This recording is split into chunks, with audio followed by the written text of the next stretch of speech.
guys, Denise of Ingleside here. I'm Prince Edward Island, and Lisa Campbell is doing the recording for me. Thank you, Lisa. You're welcome. And Michael here at Green Gables was a humongous help to us with videoing. Would like to thank him and everyone at Green Gables for letting us come and tape here. I work at Montgomery Inn at Ingleside, up in Park Corner, Maud's grandfather Montgomery's house. And I'll be working at the Lucy Maud Homestead in Cavendish and the Cavendish Tourism Information Center. And Lisa works at the Lucy Maud Birthplace and Silverbush up in Park Corner. And I read from my edition, the first Canadian edition of Anne Green Gables. This was the book that I read when I first read Anne. It made me fall in love with her. So I hope you enjoy the video. There'll be some mistakes, but we had a very buggy day here this evening.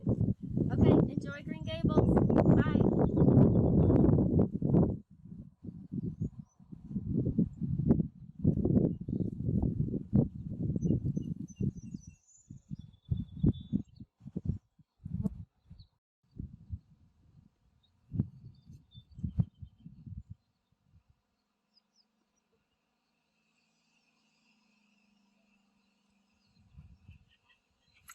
Chapter 3, Marilla Cuthbert is Surprised.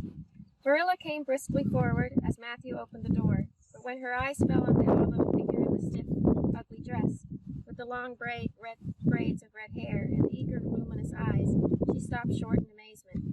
"Matthew Cuthbert, who is that?" she ejaculated. "Where is the boy?" "There wasn't any boy," said Matthew wretchedly. "There was only her." He nodded at the child, remembering that he had never even asked her name. "No boy? There must have been a boy," insisted Marilla. "We sent word to Mrs. Spencer to bring a boy." "Well, she didn't. She brought her. I asked the station master, and I had to bring her home. She couldn't be left there, no matter where the mistake had come in." "Well, this is a pretty piece of business," ejaculated Marilla. During this dialogue, the child had remained silent, her eyes roving from one to the other, all the animation fading out of her face. Suddenly, she seemed to grasp the full meaning of what had been said. Dropping her precious carpet-bag, she sprang forward a step and clasped her hands. "You don't want me?" she cried. "You don't want me because I'm not a boy? I might have expected it. Nobody ever did want me. I might have known it was all too beautiful to last. I might have known nobody really did want me. Oh, what shall I do? I'm going to burst into tears." Burst into tears she did, sitting down on a chair by the table, flinging her arms out upon it, and burying her face in them. She proceeded to cry stormily. Marilla and Matthew looked at each other deprecatingly across the stove. Neither of them knew what to say or do. Finally, Marilla stepped lamely into the breach.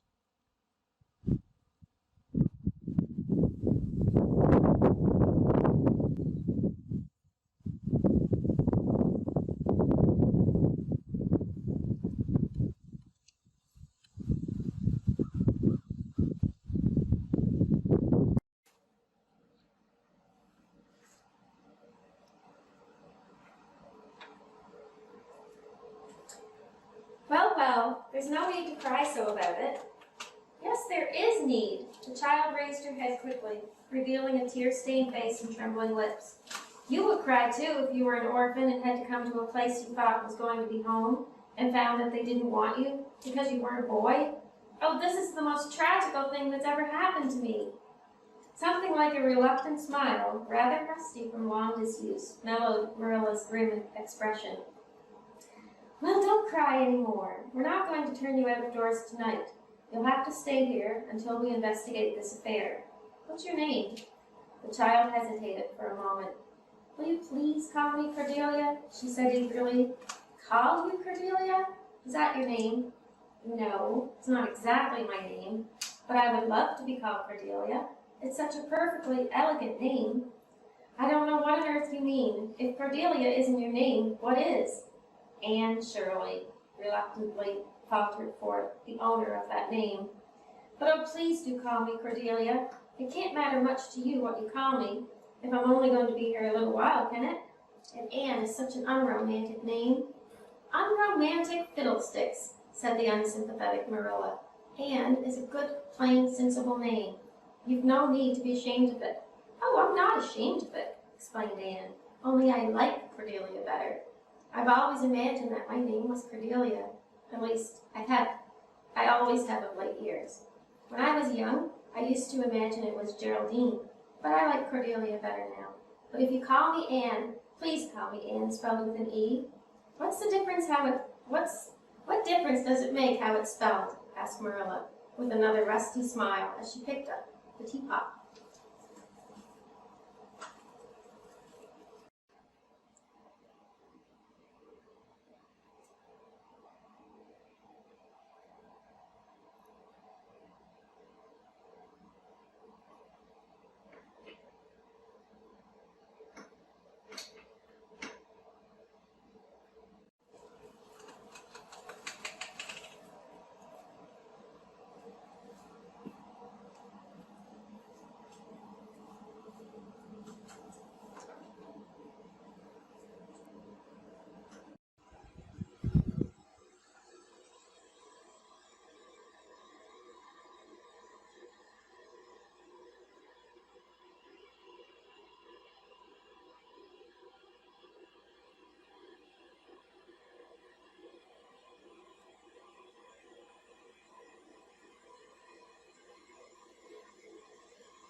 Oh, it makes such a difference. It looks so much nicer. When you hear a name pronounced, can't you always see it in your mind, just as if it was printed out? I can. An A-N-N looks dreadful, but A-N-N-E looks so much more distinguished. If you'll only call me Anne spelled with an E, I shall try to reconcile myself to not being called Cordelia. Very well, then, Anne spelled with an E. Can you tell us how this mistake came to be made? We sent word to Mrs. Spencer to bring us a boy. Were there no boys at the asylum? Oh, yes, there was an abundance of them. But Mrs. Spencer said distinctly that you wanted a girl about 11 years old, and the matron said she thought I would do. You don't know how delighted I was. I couldn't sleep all last night for joy. Oh, she added reproachfully, turning to Matthew, why didn't you tell me at the station that you didn't want me and leave me there? If I hadn't seen the White Way of Delight and the Lake of Shining Waters, it wouldn't be so hard. What on earth does she mean? Demanded Marilla, staring at Matthew. She's just referring to some conversation we had on the road, said Matthew hastily. I'm going to put the mare in, Marilla. Have tea ready when I come back. Did Mrs. Spencer bring anybody over besides you? Continued Marilla, when Matthew had gone out. She brought Lily Jones for herself. Lily is only 5 years old, and she's very beautiful. She has nut brown hair. If I was very beautiful and had nut brown hair, would you keep me? No. We want a boy to help Matthew on the farm. A girl would be of no use to us. Take off your hat. I'll lay it and your bag on the hall table. Anne took off her hat meekly.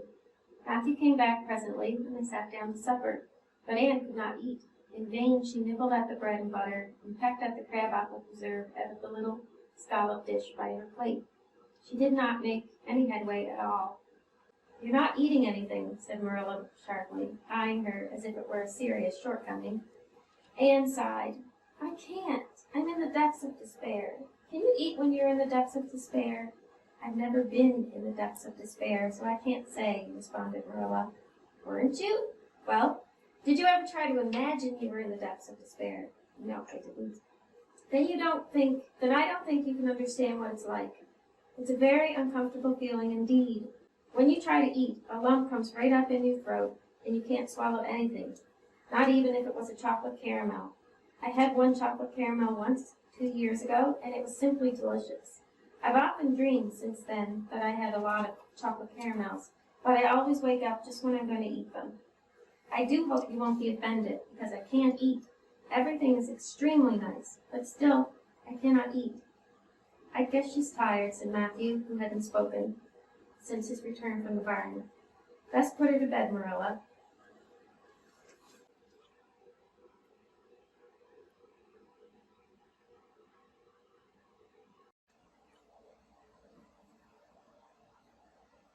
Marilla had been wondering where Anne should be put to bed.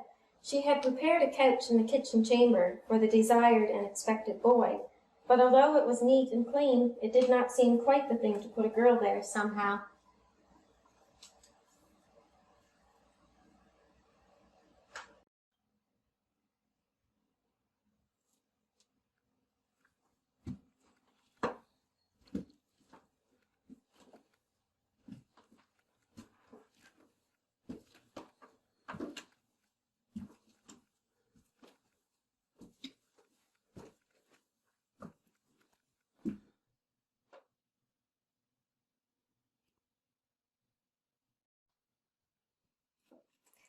But the spare room was out of the question for such a stray waif.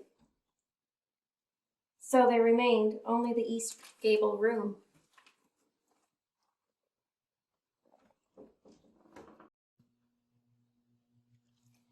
Marilla lighted a candle and told Anne to follow her, which Anne spiritlessly did, taking her hat and carpetbag from the hall table as she passed. The hall was fearsomely clean, and the little gable chamber in which she presently found herself seemed still cleaner.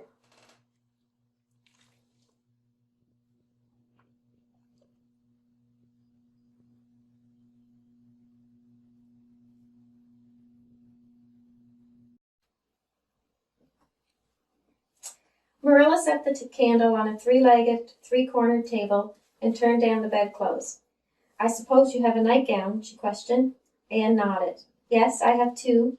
The matron of the asylum made them for me. They're fearfully skimpy. There is never enough to go round in the asylum, so things are always skimpy, at least in a poor asylum like ours. I hate skimpy nightdresses, but one can dream just as well in them as in lovely trailing ones, with frills around the neck. That's one consolation. Well, undress as quick as you can and go to bed. I'll come back in a few minutes for the candle. I daren't trust you to put it out yourself. You'd likely set the place on fire." When Marilla had gone, Anne looked around her wistfully. The whitewashed walls were so painfully bare and staring that she thought they must ache over their own bareness. The floor was bare too, except for a rounded, braided mat in the middle, such as Anne had never seen before. In one corner was the bed, a high old-fashioned one with 4 dark, low-termed posts. In the other corner was the aforesaid three-cornered table, adorned with a fat red pincushion, hard enough to turn the point of the most adventurous pin.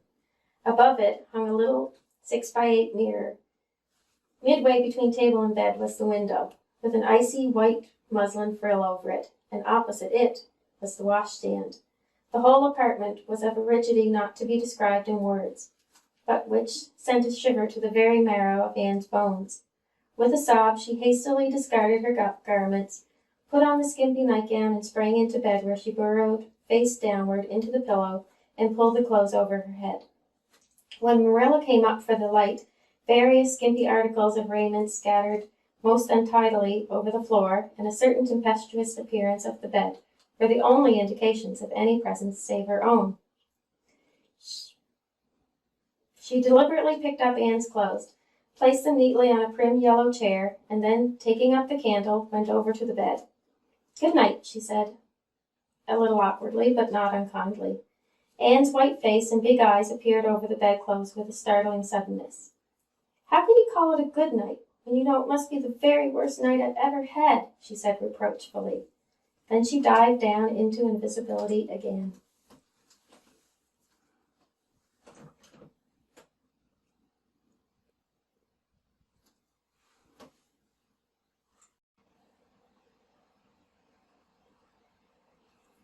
Marilla went slowly to the kitchen and proceeded to wash the supper dishes. Matthew was smoking, a sure sign of perturbation of mind. He seldom smoked, for Marilla set her face against it as a filthy habit. But at certain times and seasons he felt driven to it, and then Marilla winked at the practice, realizing that a mere man must have some vent for his emotions. "Well, this is a pretty kettle of fish," she said wrathfully. "This is what comes of sending word instead of going ourselves. Robert Spencer's folks have twisted that message somehow. One of us will have to drive over and see Mrs. Spencer tomorrow, that's certain. This girl will have to be sent back to the asylum." "Yes, I suppose so," said Matthew reluctantly. "You suppose so? Don't you know it?" "Well, now, she's a real nice little thing, Marilla. It's kind of a pity to send her back, when she's so set on staying here." Matthew Cuthbert, you don't mean to say you think we ought to keep her? Marilla's astonishment could not have been greater if Matthew had expressed a predilection for standing on his head. Well now, no, I don't suppose not. No. Well now, no, I suppose not. Not exactly, stammered Matthew, uncomfortably driven into a corner for his precise meaning. I suppose we could hardly be expected to keep her. I should say not. What good would she be to us? We might be some good to her, said Matthew, suddenly and unexpectedly. Matthew Cuthbert, I believe that child has bewitched you. I can see as plain that you want to keep her. Well now, she's a real interesting little thing, persisted Matthew. You should have heard her talk coming from the station. Oh, she can talk fast enough. I saw that at once. It's nothing in her favor either. I don't like children who have so much to say. I don't want an orphan girl, and if I did, she isn't the style I'd pick out. There's something I don't understand about her. Nope, she's got to be dispatched straightway back to where she came from. I could hire a French boy to help me, said Matthew, and should be company for you. I'm not suffering for company, said Marilla shortly, and I'm not going to keep her. Well now, it's just as you say, of course, Marilla, said Matthew, rising and putting his pipe away. I'm going to bed. To bed went Matthew.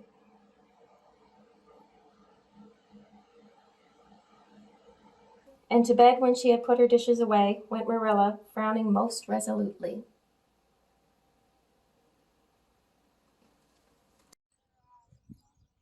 And upstairs, in the east gable, a lonely, heart-hungry, friendless child cried herself to sleep.